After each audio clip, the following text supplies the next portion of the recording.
የሚመክራችሁ ሰው ያስፈልጋችኋል ብሎ ይናገራል። ስለዚህ ይህን በጣም በጣም የሚያነሳቸው የዚህ ዋና አንኳር ሀሳብ የሚባለው ምዕራፍ 6 ከቁጥር 1 ላይ ያለው ነው። ስለዚህ ስለ ክርስቶስ የተሰጠው የመጀመሪያውን ትምህርት ትተን ወደ ብስለት እንሂድ ይላል። በጣም አስገራሚ ቃል ነው ማለት ሰው። አሁን በእኛ ጊዜ በጣም ችግር እየተፈጠረ ያለው እኛ አሁን ያለ ነው በመጀመሪያው ትምህርት ላይ ነው ያለ ነው ማለት። አብዛኛው ቤተክርስቲያን ውስጥ የሚደረጉ ትምህርቶች፣ ቤተክርስቲያን ውስጥ ያሉት ጋጋታዎች አብዛኛው ያሉት ወደ መጀመሪያ ትምህርት ላይ ነው ማለት።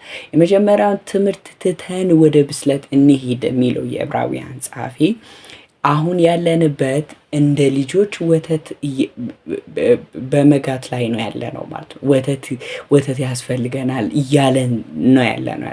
ግን እያለ ያለው የዕብራውያን ጸሐፊ እናንተ አሁን በዚህ ሰዓት ወተት አይደለም ያስፈልጋቸው፣ በዚህን ጊዜ እናንተ የበሰላችሁ ሰዎች መሆናችሁን፣ እናንተ በዚህን ጊዜ በእድሜያችሁ አንጻር ካወቃችሁት፣ ከተማራችሁት፣ ከሰማችሁት